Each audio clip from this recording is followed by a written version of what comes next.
Thank you everyone for joining us today and taking time out of your busy schedules to learn more about the Radiation Exposure Compensation Act, which I'll be referring to as RECA through most of this webinar. I'll try my best right now to give a brief overview of the history and context of the program, and then we'll move into introducing our speakers and answering some questions and having a quick Q&A if there's time. So RECA is a valuable but limited federal program that begins to address the harm caused by nuclear weapons testing and production and uranium mining. You may not know, but there were over 200 above ground nuclear weapons tests that happened in this country, with 100 of them taking place at the Nevada test site that was close to Las Vegas and exposed people near the site and far away through inhalation of radioactive debris and through the ingestion of food like milk across the country. The RECA program and trust was established through bipartisan consensus in 1990. It was then amended and extended in 1992 and again in 2000. And RECA offers a government apology as well as a one-time compensation of either $50,000 up to $100,000 to individuals with specific diseases in specific geographical areas near the test site during the time. And this includes veterans, families living nearby downwind, uranium workers, and uranium miners. However, and the reason for this webinar today and why this is such an urgent cause and we need all hands on deck is because the program and trust is due to expire July 2022. So we have less than a year to get this legislation introduced and passed. And that's why I'm extremely honored and excited to have with us today two great speakers, activist and downwinder Mary Dixon and Utah State Representative Elizabeth Waite. Okay, first of all, I want to thank Will so much for putting this on and for gathering everyone to get some more support for this. Thank you, thank you. As Samantha said, I am a downwinder. My life and my work has been affected by what happened to me and my loved ones at the hands of my own government. Like tens of thousands of other Americans, I grew up under the clouds of fallout from nuclear testing. I grew up in Salt Lake City. I drank milk from a nearby dairy. I ate vegetables from the garden. I splashed and played in puddles of rainwater. I put vanilla and sugar in snow and ate it pretending it was ice cream. And in that innocent age, how were any of us to know that there was a silent poison threading its way through our bodies when our government continually told us there is no danger. They even distributed pamphlets saying there are reports of Geiger counters going crazy. Don't let it bother you. In the spring before my 29th birthday, I was diagnosed with thyroid cancer. That's one of the cancers commonly caused by exposure to fallout. My older sister and I kept a list of childhood friends from the neighborhood we grew up in who had cancers and tumors and autoimmune diseases. That list reached 54 people in a 5-block area. And it soon included my sister, who died at the age of 46 and left 3 children behind. Now my younger sister is battling a rare form of cancer, and my youngest sister is being treated for autoimmune diseases. I have told my story often. I've listened to countless other people tell their heartbreaking stories.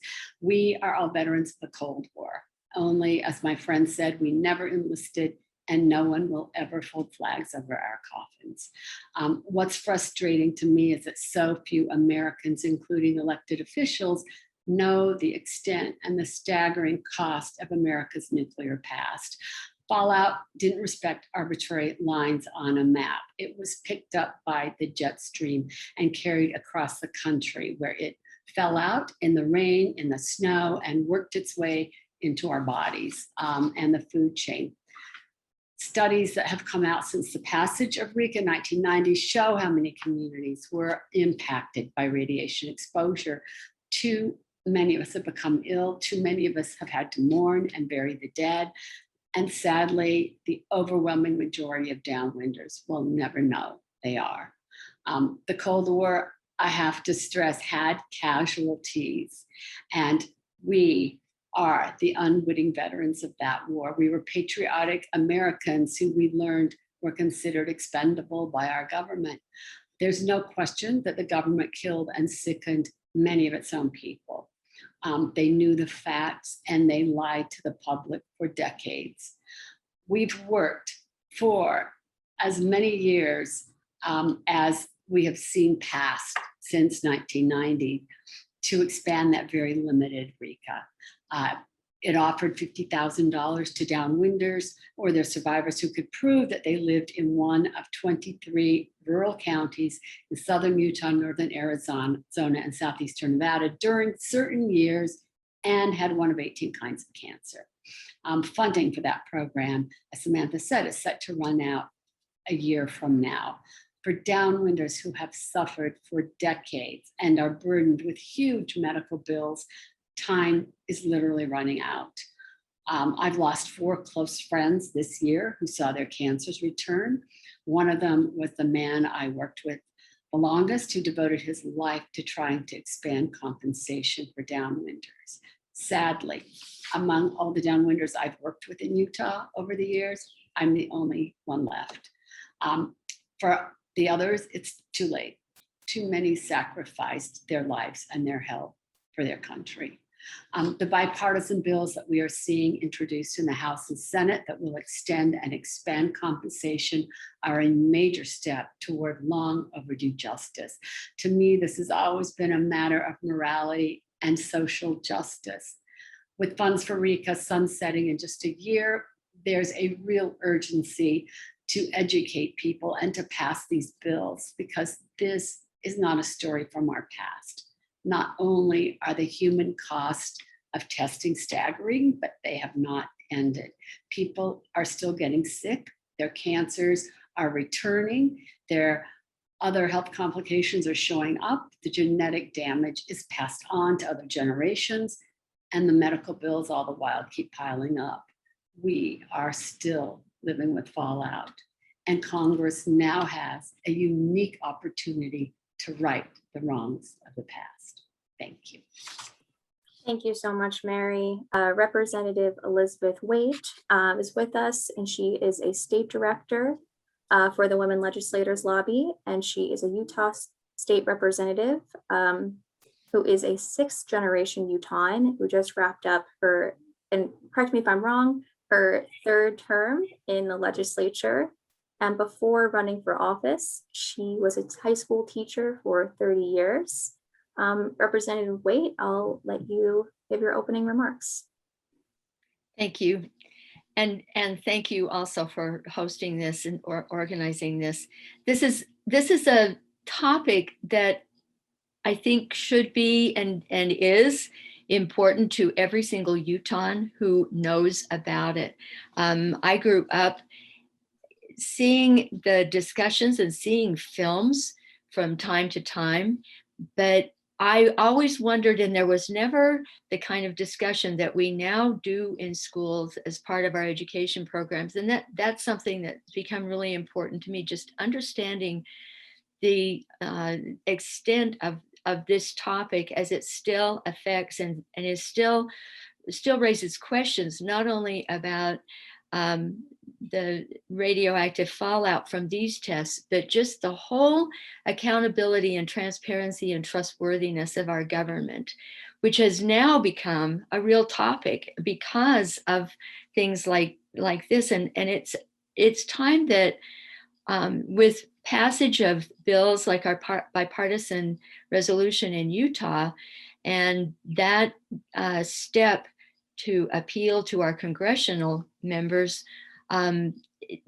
it's an opportunity for Utahns and students in Utah to become aware of the issue that more likely than not has affected people they know, possibly family members.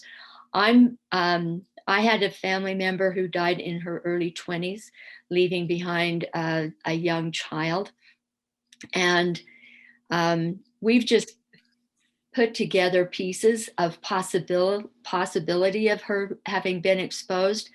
We'll never know, partly because she didn't grow up in the area that qualifies for RECA compensation.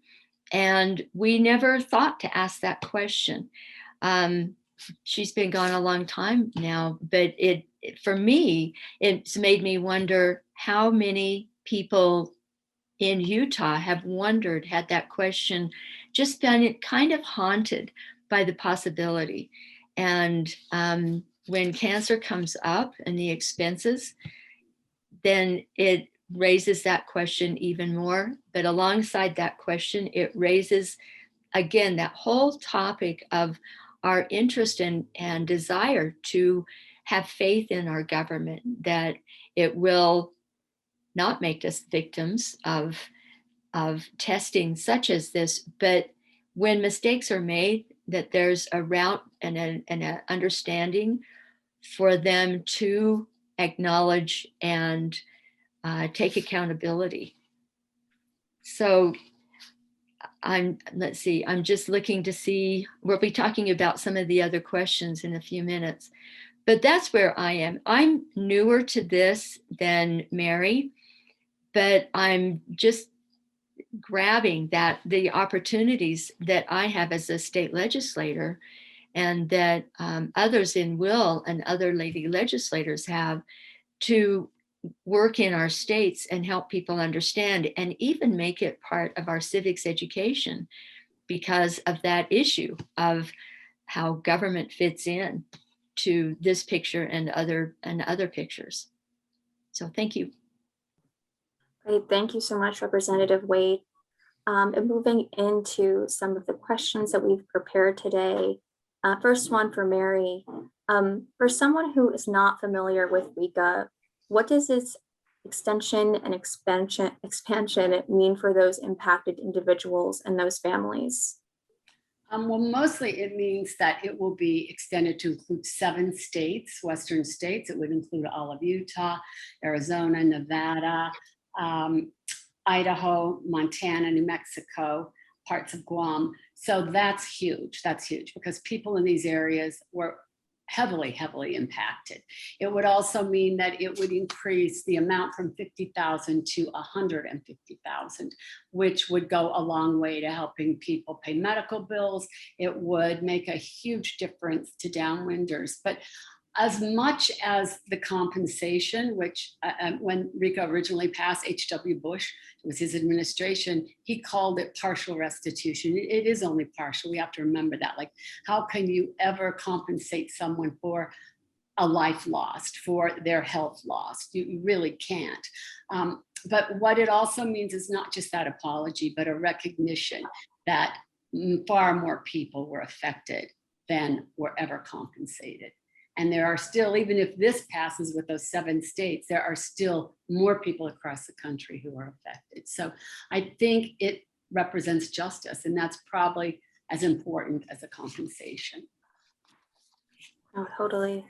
And we haven't, just kind of a follow-up question. I know that the legislation hasn't been introduced yet, but there is legislation about to be introduced. Yeah. Do you want to speak a little bit about that? Sure. Very, very grateful to Senator Crapo, who has taken this on. He introduced it in the 116th Congress. He is introducing it again in this Senate. He is joined this time by Senator Lujan of New Mexico. So they have worked very hard on this. It's a huge priority for them. It's very disappointing to me that in Utah that was so heavily affected, neither of our senators have signed on.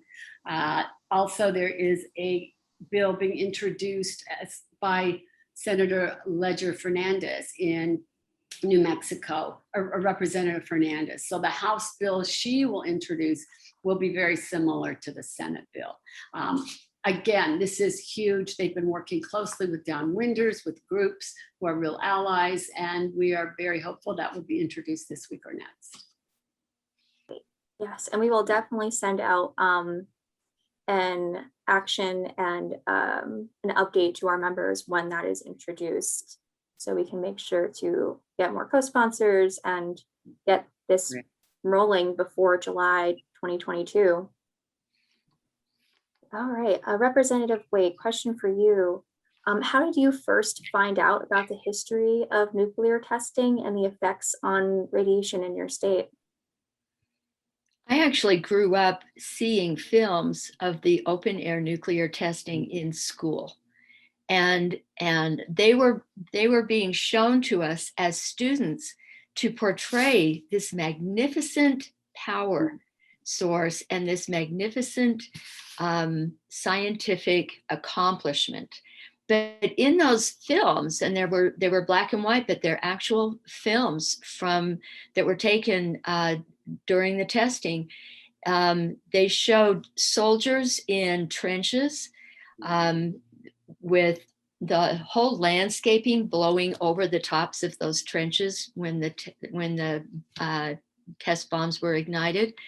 They showed mock community neighborhoods and being blown away, just obliterated. And those little mock housing in neighborhood communities had mannequins portraying families in typical evening mealtime and watching television, and then it showed what would happen, the force of this wonderful weapon, and blowing their houses away, and blowing their houses away with these mannequin families in them. And even as a young person, as a child, I thought, this what is going on here, that this would look impressive, but not in the positive way. But that's actually how it was being promoted, that this was a positive scientific advancement. Because another image that I remember, and obviously I remember these so distinctly, people watching from a distance, but not a distance great enough to keep the force of the explosion from blowing them back and blowing their hair back and blowing their clothes back away. So they were that close to bombs that were spreading radiation. And then later, those were the obvious places where the radiation would go. But as the years have gone by, part of the portrayal of what happened then that hasn't been the positive promotional side has been, wow, look what we did. We spread radioactive dust particles over the entire country. And again, first of all, it was focused in southern Utah and northern Arizona and New Mexico and Nevada areas. But more and more, anyone who's been the least bit interested in this has been able to find the maps of where these particles went. So that's been my growing awareness of this. And I haven't been involved in the Downwinder organization and the specific impacts as Mary has been. But now I feel like it's an opportunity, but an obligation, the kind that government has. And as a member of government, I feel like I've been elected to take this responsibility and share it with my fellow elected people to help them understand this is what government's supposed to do. Thank you, Representative Waite.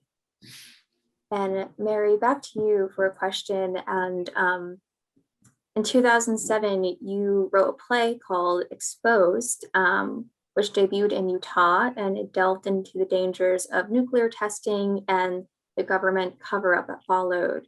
Can you talk a little bit about that process and the role of non-government partners in spreading awareness about radiation exposure and RECA? Sure. I think it's interesting because I've written and spoken about this for decades around the country and even overseas. And nothing, though, has had the impact that play did. It was an incredibly powerful tool just for showing how far fallout spread and the patterns of lies and deceit and minimizing the effects that our government employed. But I think most importantly, it put a very, very human face on how devastating fallout was to real individuals and their families. I mean, it's basically the story of me and my sister interwoven with everything else. And I had one downwinder friend who told me, you have to keep fighting for this because the rest of us are too sick. I mean, she's since died, but that's always been the problem.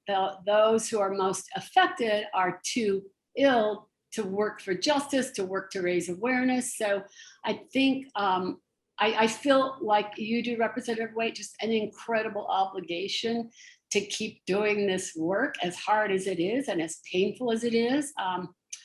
And I have to say, that's why I'm so incredibly grateful to non-governmental partners who have joined on this issue. They have the connections, the networks, the know-how, and the passion to increase awareness about what Fallout did and to advocate for the passage of RECA. I mean, we can't do this alone. Our stories are vital, but we need all the allies we can get. And that's why I'm just so grateful to have them. So thank you. Thank you, Mary. And I hope to one day be able to see your play. I would really like to see that. Okay, Representative Waite, you mentioned this briefly in your remarks, but as a member of the Utah legislature, which recently passed the bipartisan resolution urging your congressional delegation to support RECA expansion, what can legislators in other states learn from Utah when it comes to lobbying their members of Congress on this issue? I think probably the biggest lesson to be learned, because I've now had conversations with our legislators who sponsored that resolution.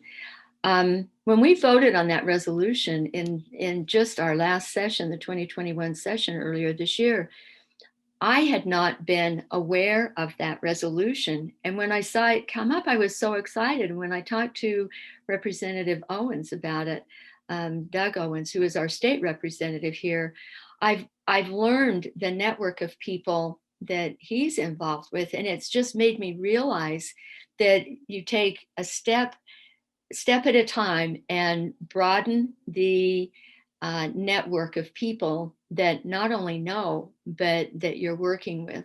So when I talked to Doug recently, Representative Doug Owens, he gave me names and I shared names with him.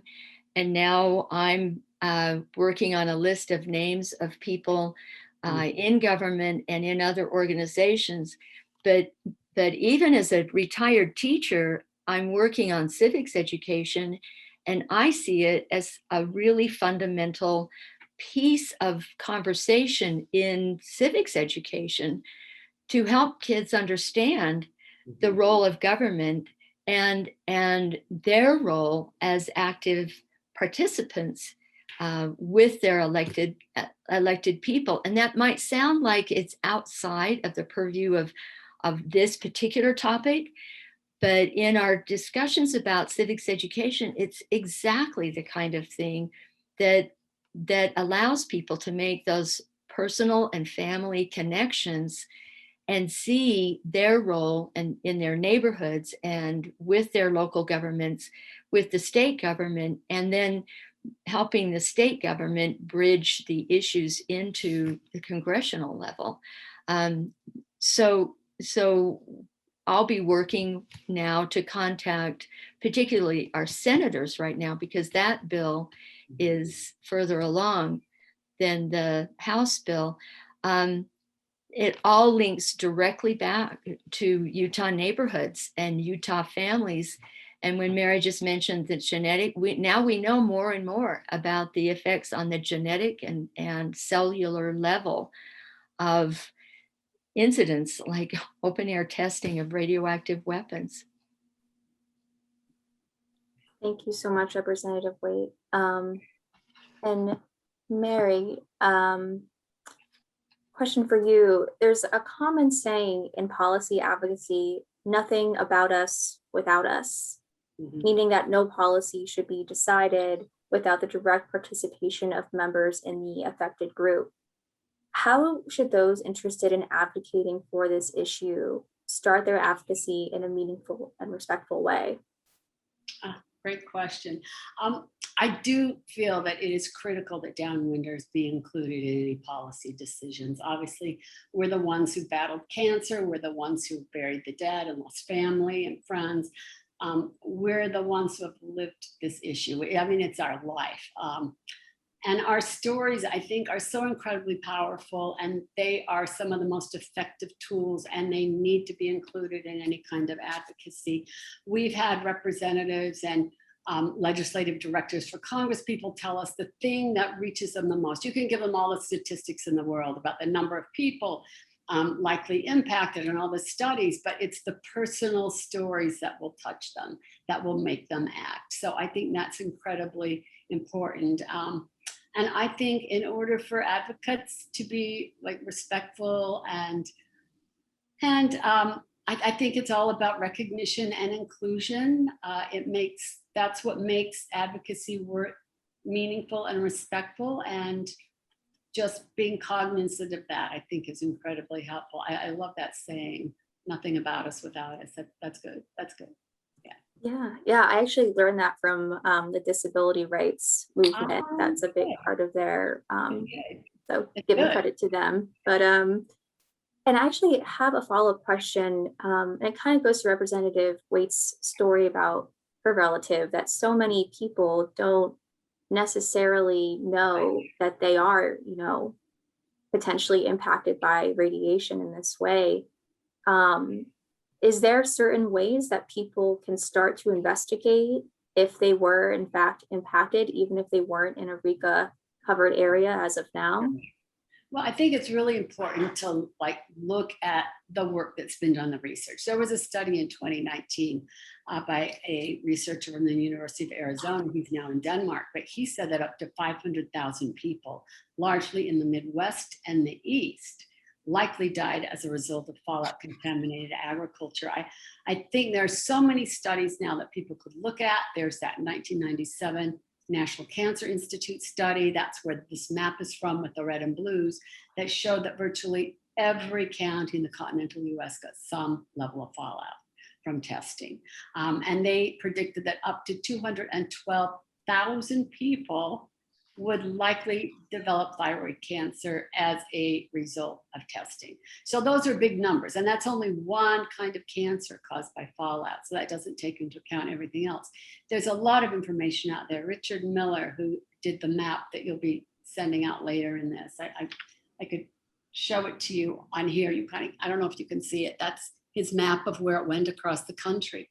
He's also identified counties that were heavily hit. He's got volumes of data about which counties were hit by what radioisotopes from what test. It's out there. You have to do some digging, but as I always tell people, and whenever I speak, people will start telling their own stories, and they'll want to know, do you think that's how I got it, how my grandmother got it, how my mother got it? And I mean, I always have to have that caveat. I can't tell you for certain that's how you got it. Nobody can, but you have to consider the possibility. Which is why RECA is presumptive. In other words, it is presumed if you lived in certain counties during certain years and got certain kinds of cancer, they are presumed to be caused by fallout. Thank you. Yeah, if fingers crossed, if and when this gets extended into, I think you said the 7 other states, I think it's going to be a huge educational push to identify these new folks, and have people like you kind of lead the way. And how do you cope with that new knowledge? Right. It's going to be. I mean, it's interesting to me that there are people even in areas currently compensated who don't realize they're downwinders. I've met people in St. George who had the right cancers, who lived there the right years, who were surprised to learn that they could be downwinders. So the educational effort that's going to be needed is huge. Mm-hmm. Yeah. Got it. Well, fingers crossed that we get there and that we'll be ready to tackle that obstacle. Representative Waite, question for you. This kind of connects to what you were speaking about previously. Some people might say, you're a state legislator, this is a federal issue. It has to do with, the consequences of national security? Why are you in this fight? Why are you as a state legislator advocating for this? How do you respond and push back to potential comments like that? And that is such a great question in the period we are in right now, because there are people who are just feeling hopeless or angry. And that is my answer, that we're the ones who are affected. We're the ones who know. We're the ones who can best inform all the different levels of government, including the local governments, to help them become advocates on other levels of government. And more details about this story in my family, because I think part of my response is just to explain the questions that my family will always have. So my aunt was in high school, and she and a group of her friends decided to go from Mount Pleasant, Utah, down to watch the testing. Mm. And so they did. They drove to southern Utah, and from an area far enough away that it was described that they would be safe, but they would still be able to see the mushroom cloud. They watched the mushroom cloud as spectators. And then they went back to their classes. And then a few years later, she's married and has about a 14-month-old baby, my cousin. She gets extremely exhausted, goes to the hospital, is diagnosed with leukemia, and dies a couple weeks later. Whoa. So my family went through that trauma, and the trauma at the time was my dear uncle with this baby suddenly without a wife and without a mother, and facing all of the situation. It was such a shock. Those were the things that he and my family, my grandmother, were dealing with. I don't know if or when anyone in my family has, came around to the point of wondering, but now we'll always wonder. My aunt is buried in the family cemetery in Indianola, and my picture is of her headstone there, because there's always that haunting question to me, and to me as a representative as well as an educator. That's the story that I wonder how many families have, the kinds of things that occur that make them wonder, wow. And whether or not those, in my family's case, whether or not my aunt's cancer, leukemia, was caused by that exposure, it raises the question. And with that, it again raises the whole concern about how could our government do this to us?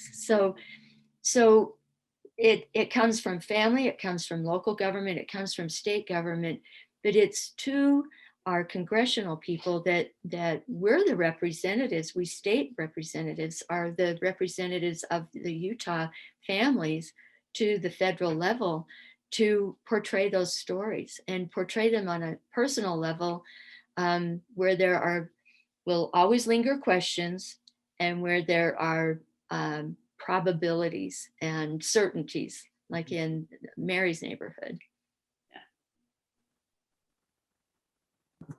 Thank you for sharing, Representative Waite, and so sorry to hear about your sister. And it's so outrageous to think now that our government actually encouraged people to go watch these tests and make a day of it. And it was my father's younger sister, but it was at a time when our federal government basically created a spectator situation out of something that was that dangerous, knowing the potential. And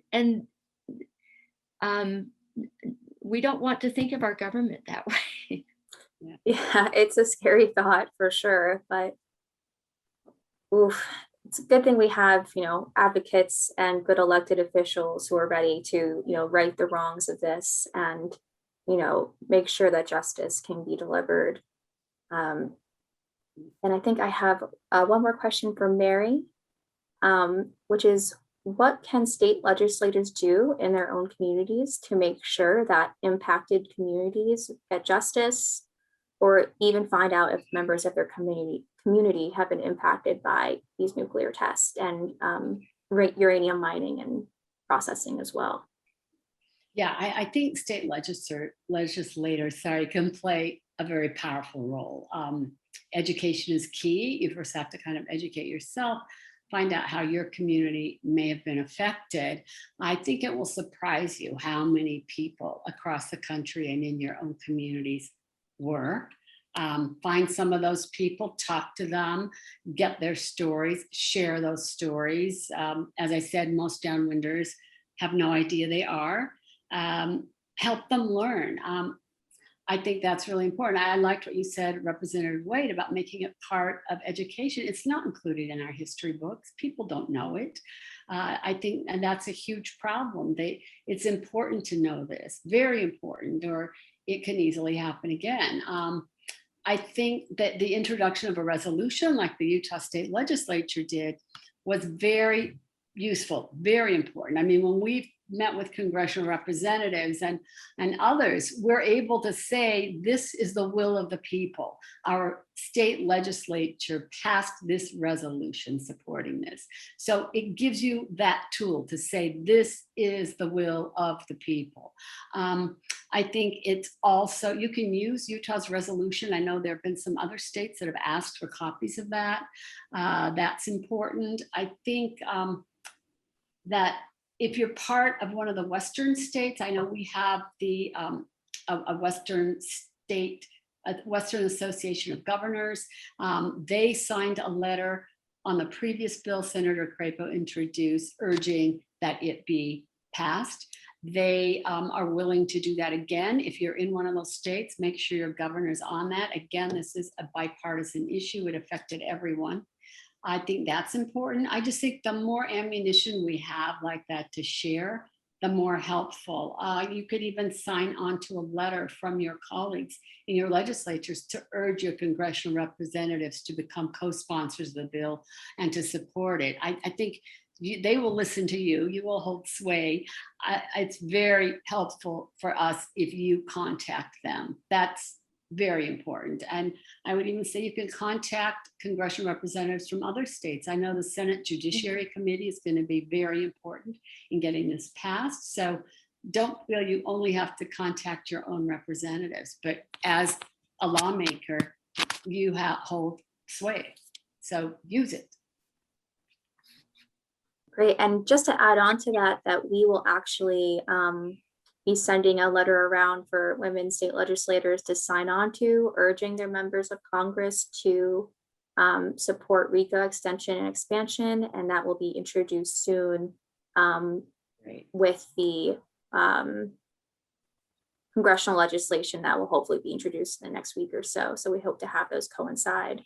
But yeah, so keep an eye out for that, and we'll be sending that around for signatures, similar to the federal budget letter that we just did a few weeks ago. Great. And last question for Representative Waite. Very similar to what we were just talking about. What are some effective tools and messaging and meetings for RECA expansion as a state legislator?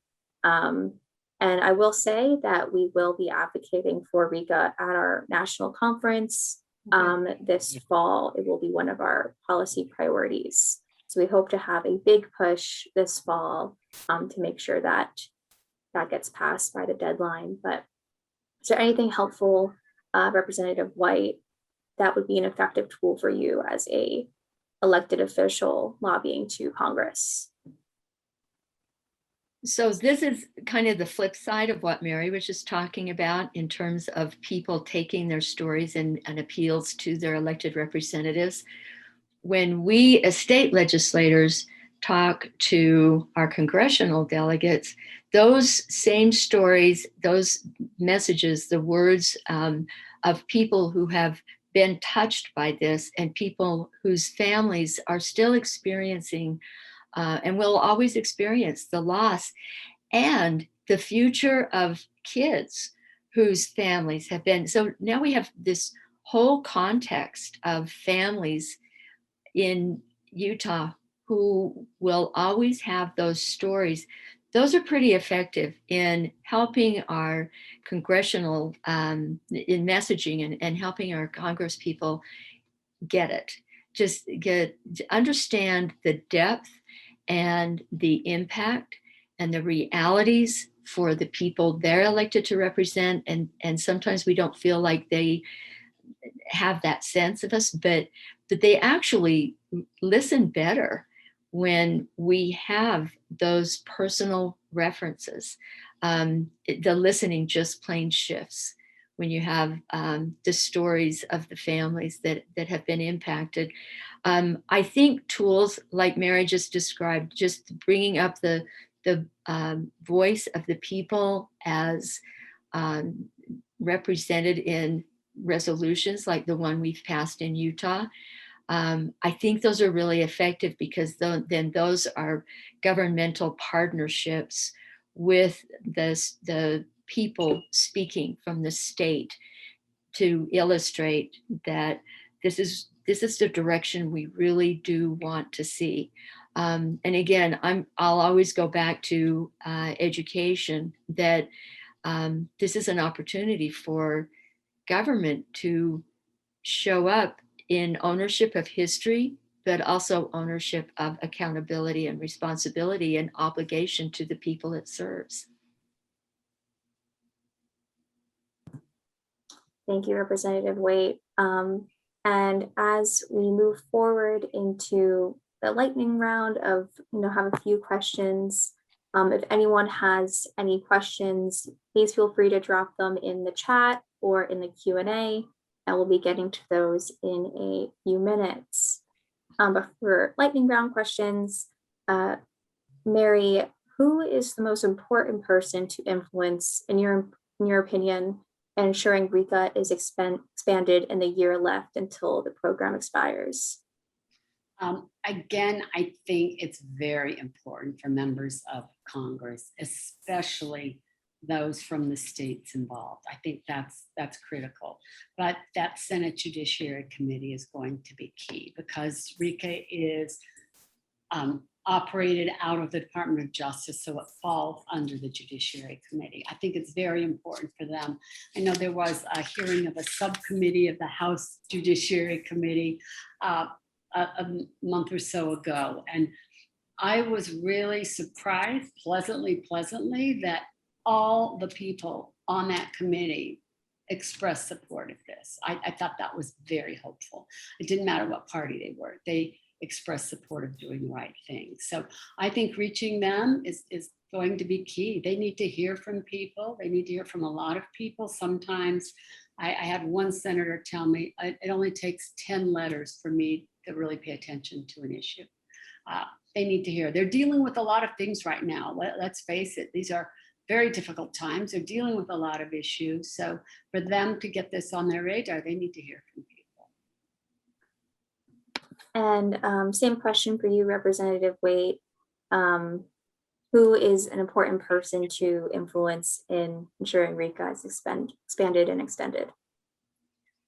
Well, I'm thinking specifically of Senators Romney and Lee, because they're right there in a position to speak to and support the legislation that is coming before them, and to then also help others understand what this is, because that's one of the interesting elements, is that there are government people, there are legislators, there are Congress people who don't know about this issue and don't know about the opportunities and the bills and the legislation that will be coming to them on the state level, in my case, but now on the national level. So those of us who are aware of it are focused on it.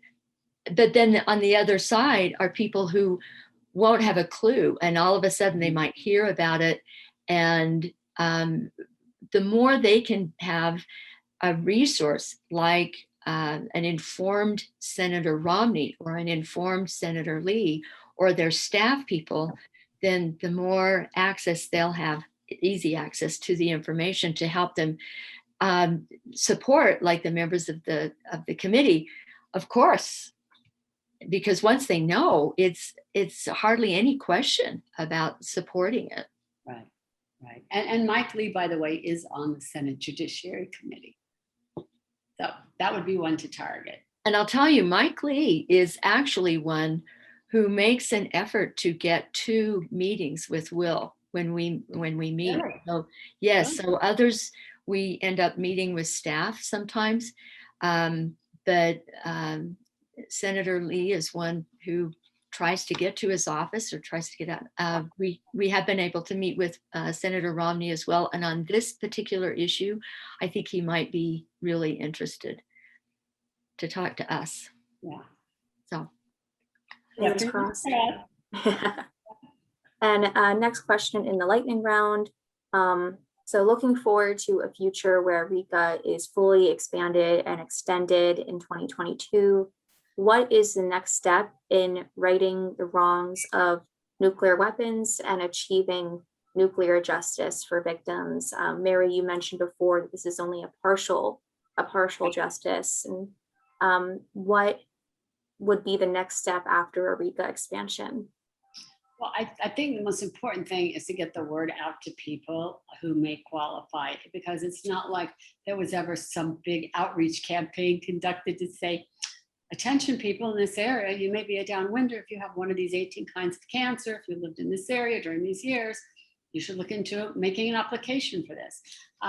There never was that kind of work done. So I think it's important to let people know that this has happened, that it may impact them, that it may help their families and them. That to me is critical. Again, that gets into that awareness and educational component. I think also, I just really want people to know how far that fallout went. There was a whole book written about what it did in upstate New York. One test, what that did in upstate New York. I think it's also important for people to know that once you've been exposed to fallout, radiation and fallout, and if you are exposed multiple times, you can develop cancer anytime in your lifetime. That's what I had an epidemiologist from the Huntsman Cancer Center tell me. So people who think, well, no, it doesn't have anything to do with me, there is, like I said before, there is a possibility. But again, it takes that kind of awareness and that educational outreach. That's what it takes. And that's so tough too, because who wants to think about being potentially a victim of radiation? I know. It's the last thing you want to consider, but yeah. Wow. Yeah.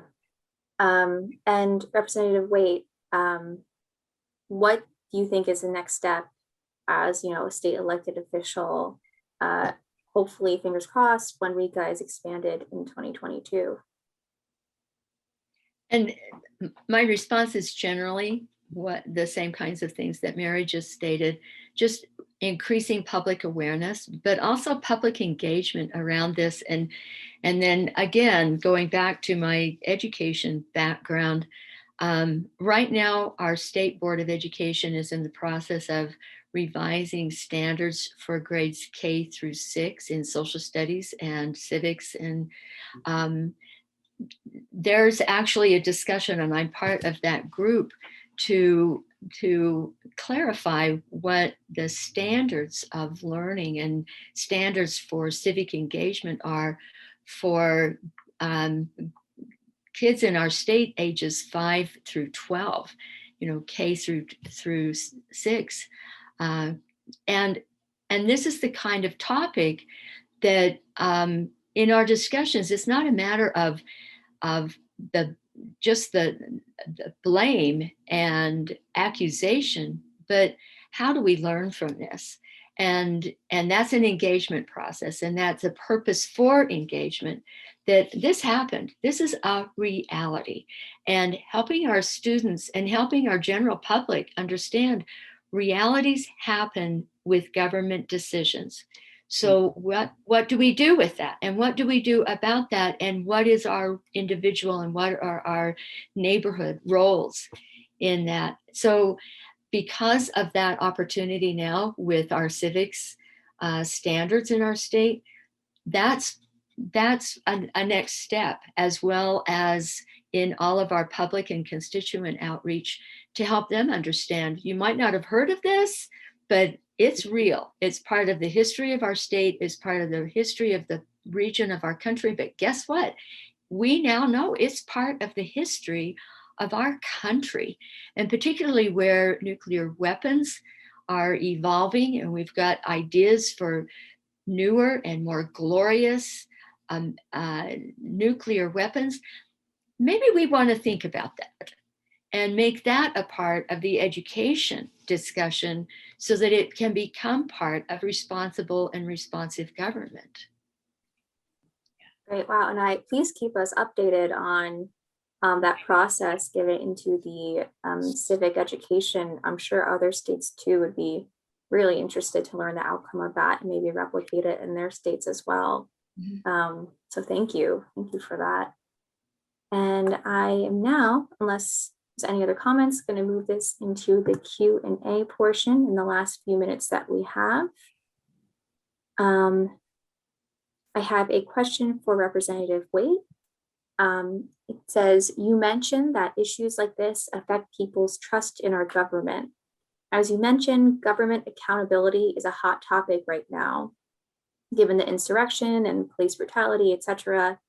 If RECA is not expanded and allowed to expire, what hope do those still seeking justice have, and what recourse is still available to them?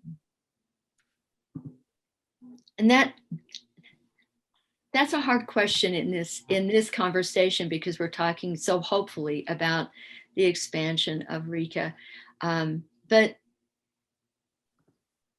there, it kind of goes back to the whole topic of accountability and how are we going to define justice, where our government, I know, and this is not on the same topic, but it comes into the conversation.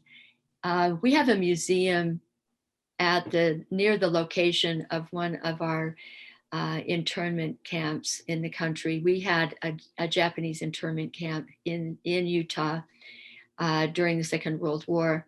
There's now a museum near the area, and a focus point in that museum is the last part of the Pledge of Allegiance with liberty and justice for all.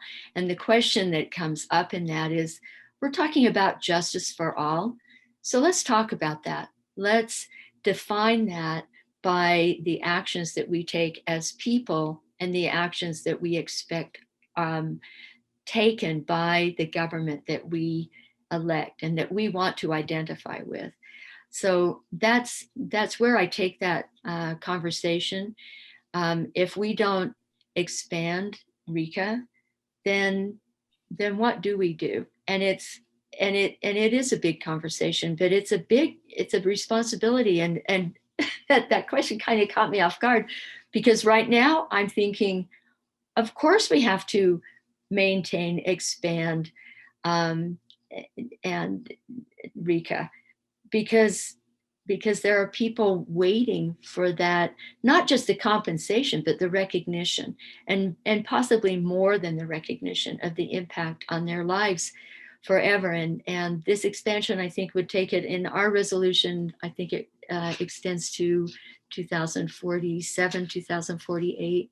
So it extends to that date, so that we don't just see it go away while there are over 200 claims pending right now, as I understand, over 200 claims pending as of January. And Mary, I don't know if you also wanted to add anything to that question as well. I think because we view this as maybe our last chance, and I think we're so hopeful that it's come along this far, that if it doesn't happen, I know personally it'll be incredibly devastating. I think that you keep fighting. What I would turn my energies to is fighting the possibility of renewed nuclear testing and of more weapons. I just think it's so imperative to me that we make our voices heard, that we are loud, that we are bold. I mean, once that's introduced, our work really begins. It really begins. True, very true. And we only have about a minute left, and I did want to leave some time for any closing remarks, Mary or Representative Waite. I think as someone who has lived with this for so long and suffered not just physically, but emotionally, I am again so grateful for those groups like yours who are helping with this, for legislators who are willing to become advocates. That gives me great hope, because this can be incredibly lonely work. So to know that there are people out there who just wanting to achieve social justice are working hard on this, that does give me hope. And I'm incredibly grateful for it. So that's what I would have to say, because I mean, we're still living with fallout. And if you look at that map, we're all downwinders. Thank you, Mary. And thank you, Mary, so much for your advocacy over the years and sharing your story. I know it's emotional and hard to do, but it just is so impactful and powerful. So thank you. And Representative Waite, do you have any closing remarks you'd like to give? And thank you. And thank you also for organizing this event. I'm grateful to people like Mary and the people that I've been talking to recently in preparation for the discussion today, because I am recognizing the work and effort and care and long-term dedication to not the issue or the topic, but the justice that now we have the opportunity to get involved in and carry on. So I'm honored to be part of the movement and part of something that needs to be greater and greater, and not allow to just fall by the wayside. It's become very meaningful to me because I've met people like Mary and talked to other people and thought through the impact in individuals and families' lives that are in neighborhoods.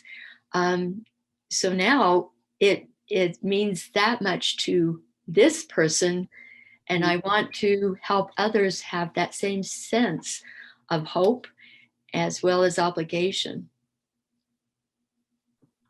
Well, thank you so much, Representative Waite and Mary, again for joining us and sharing your stories and your expertise and your advice with everyone today who came onto the call. Thank you for taking time out of your day, and I'll be sending out a recording as well as additional resources and next steps that you can take if you would like to get involved in your state on this issue and potentially meet with other impacted communities, uranium miners, downwinders in your state, because like Mary said, they are there, even if they may not know it yet or identify as a downwinder, they are there. So thank you again, and I hope you have a great rest of your week. Bye-bye.